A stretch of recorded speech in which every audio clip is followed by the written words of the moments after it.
with you guys in the first open call. So glad to see you all again. Also, hi to all the people in the new project that are joining the accelerator. Our goal to be here this afternoon is to first let you guys know a little bit how our project was in the first open call of the Action Accelerator, and then also not just give you a walkthrough over what we did, how we did it, what we got out of it, but then also give a more, let's say, personal account or more experiential uh, account of how we felt during the accelerator, how we went through it, and then all the good things, and then also more difficult moments that we went through.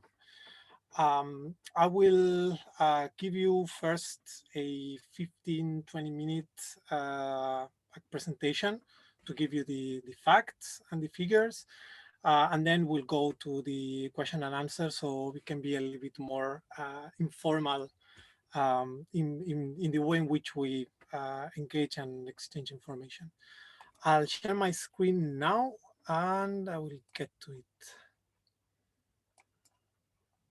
There we go.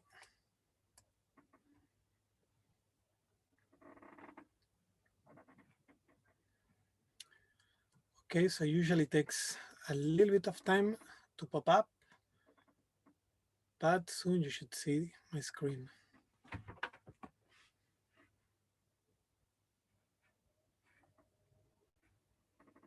Okay, I think right now you should see it, right? Perfect. We have it, Mark. Yes. Great. Okay, so let's start with the basics. What was Noise Maps? Noise Maps was a project in which we, as a BitLab Cultural Cooperative, we cooperated, we worked together with a group of citizens and citizens associations in a central district of Barcelona, which is the Raval, to map out the soundscape of the city. Okay, BitLab, I'm Marc Aguilar, part of BitLab. We're a small cooperative. We specialize in cultural innovation projects, in which we always try to mix in some of open technologies, some participatory practices, and then also to do so in a way which is very open to artistic reflection and exploration as well. So these are the different elements that we try to mix in our projects. And in this particular project, Noise Maps, we started from a problem which at that point was very annoying to the citizen associations that we partnered with. In fact, they reached us, they reached out to us because they were suffering from quite a messy problem of noise pollution. Okay, so they lived in this very touristified, very let's say dynamic, active quarter of Barcelona. And they were experiencing a soundscape. They were living in a place in which the different sounds that they experienced during the day were very aggressive, were at times very unbearable. So they wanted to see if there was something that could be done to alleviate this problem. We're talking about people who were very desperate at the time that they reached us. Some of them, they hadn't been able to sleep properly for years because of all these different, very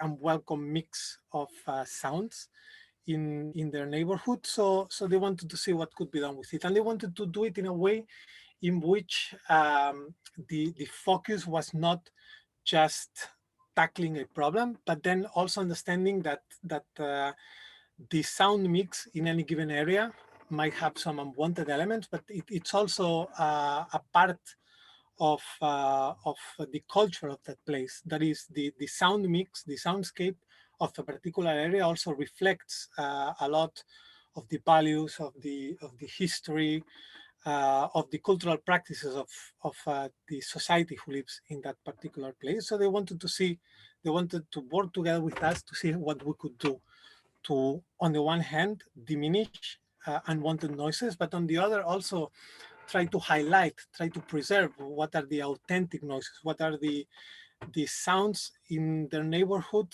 that were a reflection of the cultural idiosyncrasy of that place. And so we worked together with them to propose this project, Noise Maps, in which what we submitted for the consideration of the action consortium was an idea to develop a citizen network that is a citizen-based grassroots group of volunteers that would all operate open sensors, a network of open technologies that had the ability to collect sound, to collect not just the raw sound of the soundscape, that is not just the sound file, but then also qualities on that sound file. That is not just the recording of a car engine, but then also what is the volume of that car engine, what is the characteristic signature, sound signature of that car engine, and so forth. And then to use all this wealth of information to collectively redesign the soundscape.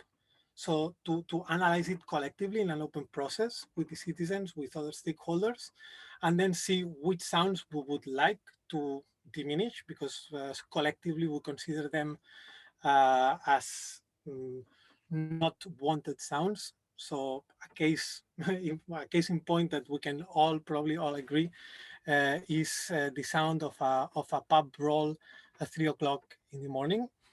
But then also to use the same process to also highlight sounds that are authentic and that are of a high quality for understanding the cultural idiosyncrasy of the place. So for example, sounds of the community meetings, sounds of street musicians meeting at a particular place. So we wanted to see how we could experiment with this idea of a citizen network empowered to collect sound, analyze sound, and then make evidence-based decisions on how they want their urban soundscape to be based on this data. And this is the project that we developed in the spring and summer of 2020 in Barcelona. I'll transition now to this brief video that summarizes the experience, because I think it's really useful to get not just the concepts, but then also the sense, the feel of our pilot.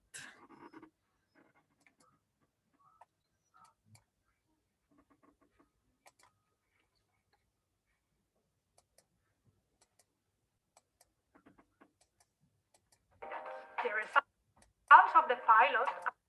Sorry.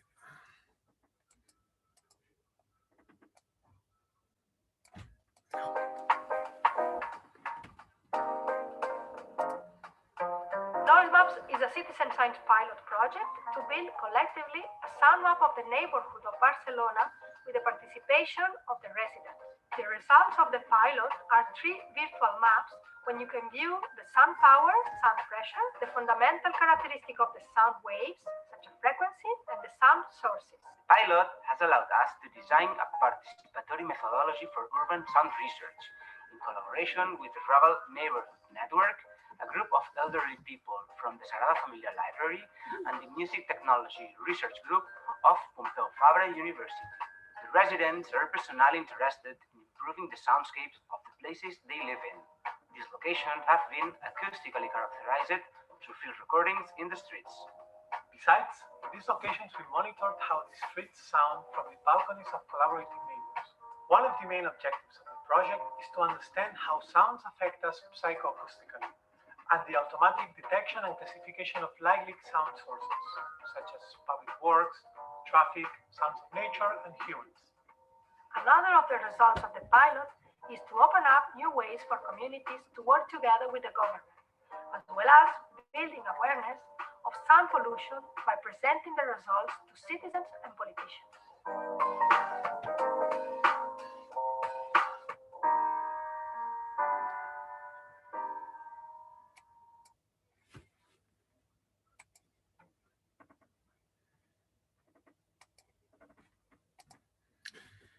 So in a nutshell, this was our project. This is how it developed in this last 6 months of Accelerator. What we set out to do, and I think we in the end achieved, was to, as you can see, to validate this proof of concept of the idea that you can indeed train citizens. So to take a non-technically savvy people who live in a particular place and to devise this very, I wouldn't say simple, but this very easy to understand, this very easy to grasp procedure by which they can really be empowered to collect the data in a way which is robust and reliable, and then to do with a connection of different open source tools that are out there, but were out there, but then needed to be connected in a consistent way to end up having enough evidence, enough hard data that has been analyzed, that has been from which information has been extracted, to be able to make let's say, a very good set of recommendations that their city councils cannot ignore, based on this knowledge that they have collectively generated on the soundscapes. We wanted, as we said, to empower them with all these methodologies and these digital tools, and then to do so in a way in which they could then use to go to the city council, but then not just to the city council, then also to other urban stakeholders to generate valid evidence. And in this pilot, we started off with this idea, with these goals. We had the neighbor community that was hopeful for this new result. It was a fresh take on a problem that for the last 3-5 years had been intractable for them. So they were willing to experiment, but they were a little bit also skeptical. They didn't really know how much we could deliver on this promise. And then in the end, they were very engaged. They realized that this can work out. And in fact, even though we finished the pilot in September, we're still working with them and trying to bring the idea forward, to expand it in the city and beyond.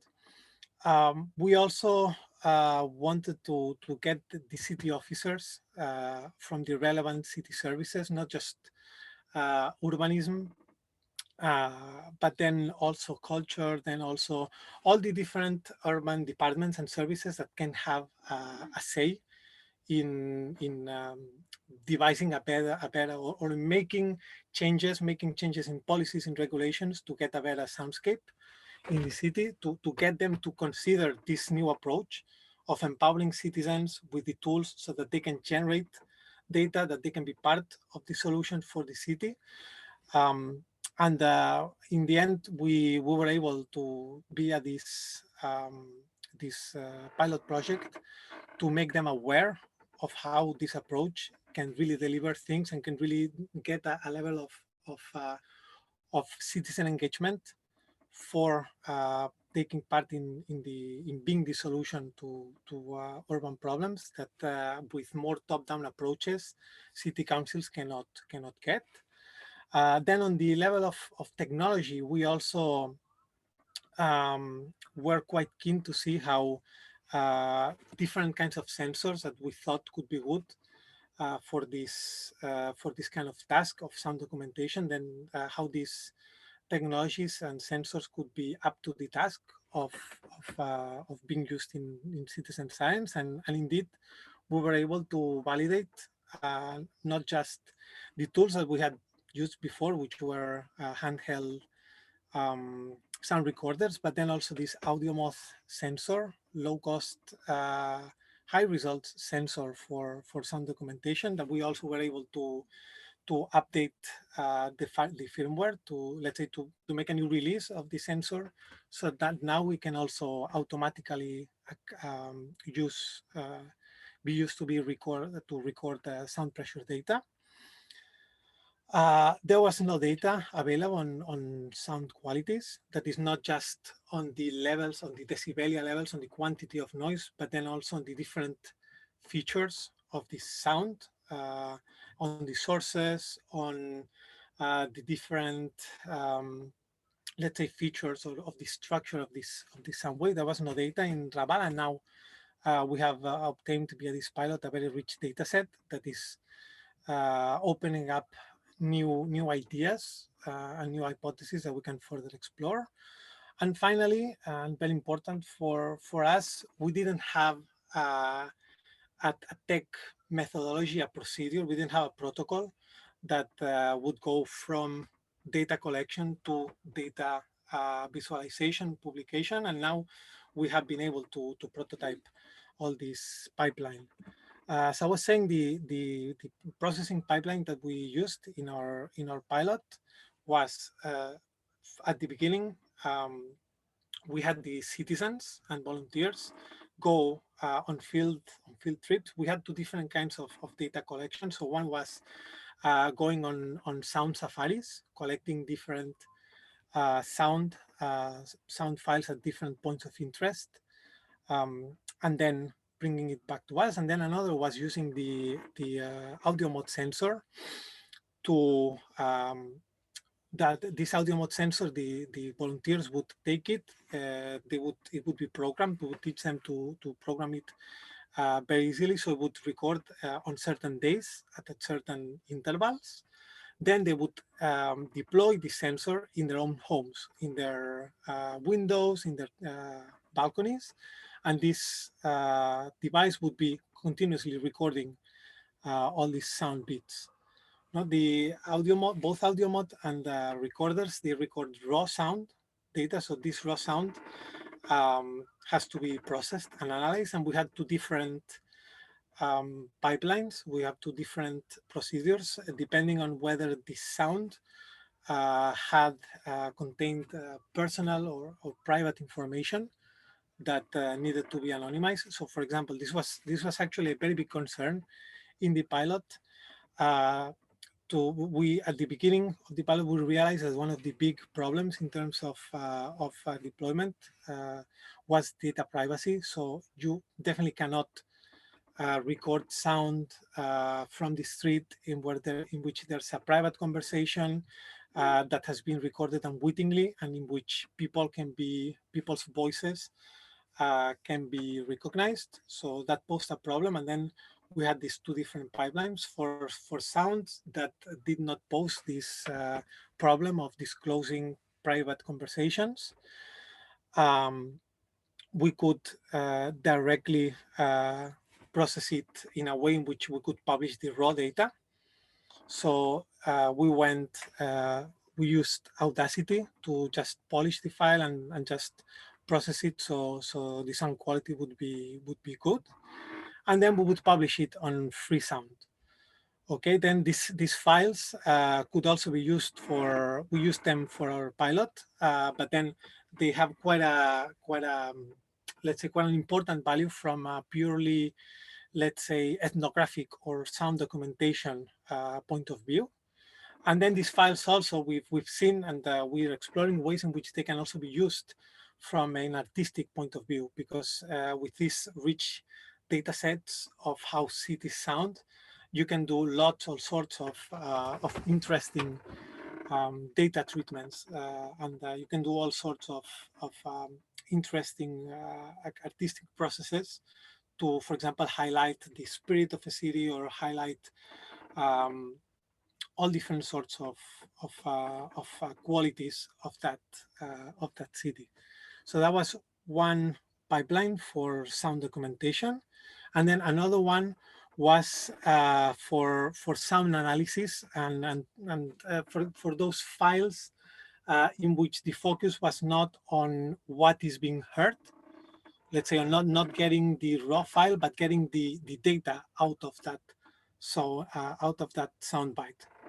So getting decibelia levels, getting parameters on the sound wave, getting parameters on the source of the sound. That is, if it's been if the sound is being generated by a car, by a dog barking, by some children playing. This was something that we did with data analysis with Essentia.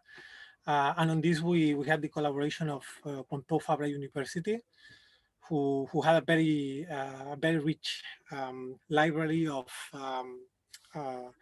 algorithms that could automatically extract this information out of a sound file. So basically, you can record something on the street, and you can record a 1 minute sound bite from any street. And then with this software, we could extract all these decibelia levels, all this other information. This information, which was anonymized already, because we did not publish the sound source, we only would publish the metadata out of this sound source, then was published with Zenodo, and it was all visualized with Grafana. Then at the end, we would aggregate both kinds of information in Instamaps. You'll understand much more when you see now later the outputs of the project, which are mostly these 3 sound maps that we could create. So the noise map of Raval, this map that maps out in different locations all these parameters, not just in quantity, but in quality of sound, and that we use to analyze a little bit this soundscape. And then as a bonus, we also devised 2 extra maps. The whole project was carried out in spring and summer in 2020, in which Barcelona was for 3 of those 6 months was in hard lockdown. So the sound conditions were very, very altered compared to what the soundscape of Barcelona usually is. And we felt that it was a very unique opportunity also to collect this altered soundscape and compare it with a more normal non-lockdown soundscape. And so we did 2 maps precisely to highlight this variance, this diversity of Barcelona in full, let's say, full activity, with bustling sounds, with all sorts of things going on, and compare it with the altered conditions of lockdown, in which Barcelona was completely almost dead from a sonic and not only sonic point of view. Then we had these maps as an output, but then we also devised this toolkit for communities. This was something that we felt was important to do. So not just carry out the project of sonic documentation in the way we wanted to do, but also document our steps, also reflect on what we did, how we did it, and then to publish this information in form of a manual, an open manual for communities that anybody can use to try to not replicate, but try to understand what we did, and then try to see if that makes sense to be deployed in their own context, also for detect and collaboratively analyze the soundscape of their community. And then we also had some promotional videos, some open seminars to complement all this work. And finally, one output that I think it's more intangible, but for us is hugely important in terms of a success indicator, is that we have been able to open a communication channel with public authorities on the issue of sound based on our outputs in this citizen science project. So we have been able to demonstrate to public activities, to demonstrate to public authorities that sound documentation project with a citizen science approach can really tell them things that as a government, they cannot get in any other way. So that an organized community of citizen science practitioners can sit in the same table with the government side to side and tell them things to work together to solve a urban problem. We believe that this is a very impactful result because it can also, once citizen science is positioned as a part of the solution of urban problems in one area, we believe it's much easier to also generalize this approach to every other urban problem. And to show you a little bit more of what we did, this is some screenshots of the maps. As you can tell, what we were able to do was to generate this data, analyze it in a way in which we could get all these different parameters and indicators that tell us how a particular location in a particular time sounds, and also to do so not just in a, let's say, in a subjective manner, but then with objective scientific indicators that can be piled up, they can be analyzed, and they can be compared with others. And then, as you see, a little bit more on the parameters that we extracted. So basically, there were of three different kinds: sound quantity, which is sound pressure, basically loudness, or in decibelia. Some parameters on the structure of the wave, spectral complexity, high frequency components, dissonance. This was very important because one thing we realized was that just the quantity of the sound is not enough to determine whether a sound is socially perceived as pleasant or unpleasant. There are some pretty high decibelia sounds that are almost on the threshold for being legally described as sound, as noise, that are not so annoying for people because they are very, for example, they are very, how you say, they happen at very regular intervals. So they're almost like white noise that you can sleep with, you can get used to and sleep. But then there are some other sounds which are like shrieks in the middle of the night, long shrieks in the middle of the night, which are completely annoying, and which they can be quite difficult to detect. For example, if you just take average, if you take the averages of the sound pressure over a 1 minute interval, the high shriek will be sort of like averaged with the other moments. So we wanted to experiment with all these other components of the sound wave that can also give us this important information. And then finally, the third kind of parameter of data that we extracted from the raw sound files that we collected in our fieldwork was the probability of presence of sound sources. That is, so out of the sound file, automatically detecting whether this was caused by children playing, by construction works, by street music. And this is the kind of information that we also fed and analyzed and deployed visually in the maps. Just to close this part, I wanted to show you a little bit more. I wanted to talk a little bit more about this confinement, post-confinement maps that we did, because they were very telling and they were very, let's say, they were very interesting for us as sensitivization tools, as awareness raising tools. I will just show you one point in concrete, one point in particular, which is the Plaza dels Àngels. It's a square in the middle of Barcelona, in front of MACBA. If some of you have been in Barcelona, I'm sure you've walked through it in your strolls in central Barcelona. It's a square that has a lot of activity. In particular, it has a lot of skaters. So it's quite a noisy area.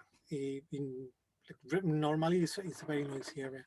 Because of the lockdown, of confinement, we were able to record the sound of the soundscape at this location with the normal conditions and with the lockdown conditions.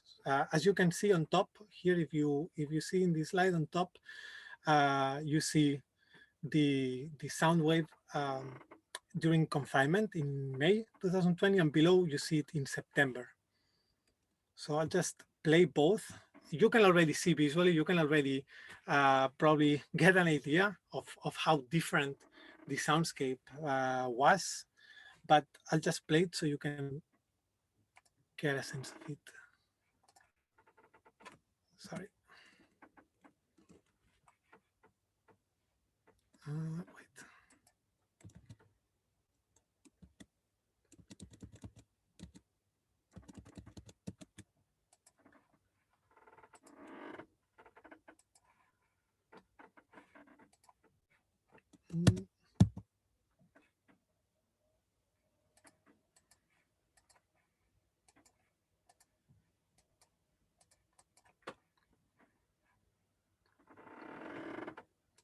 No, it wasn't. Zoom wasn't responding for a second, but now I can share again. You'll see.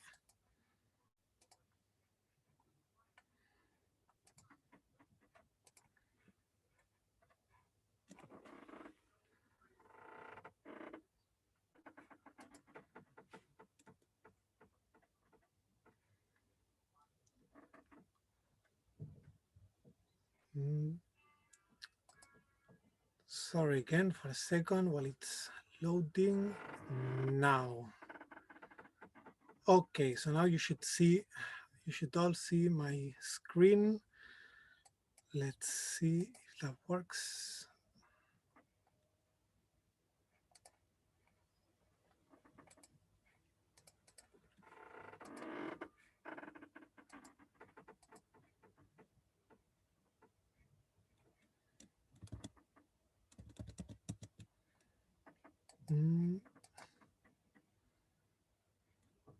No, sorry, but it's not working too well. Let me see if I can. Here. Wait.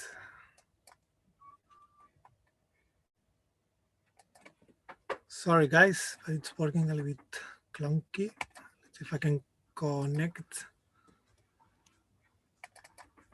Damn it.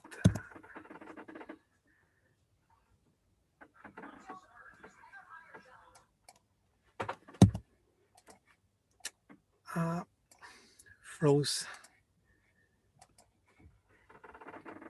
If we switch off this, yeah, for a that second. froze on me. Sorry. Yeah. Maybe you can share the sound with us. Yeah, I will do that. I will Yeah. do that. Now, when it allows me, just froze completely. Let's see if I can. Sorry for the hurdles, but we'll be back online in a second. Sorry. Okay, so I'll just share the sound with you so you can hear it. Put mic it up. Okay, so first, so this is in May.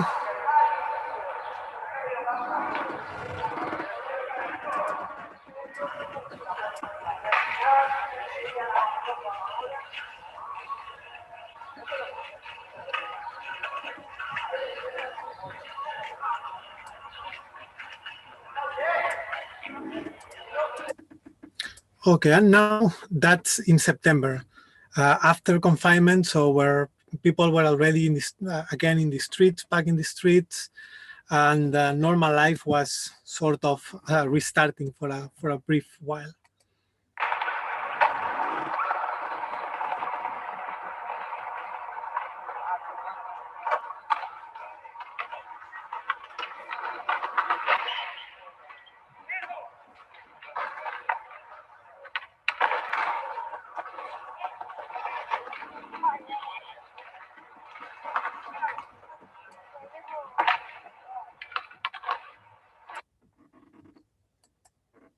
Okay, this was just to give you guys a brief taste of it, so you could see, you could hear firsthand how the difference went, you know, between confinement and post-confinement. This for us was a very important tool to really be able to raise awareness for people and say, hey, these sort of parameters we were able to, these sort of differences we were able to detect in pretty much every of the points that we detected.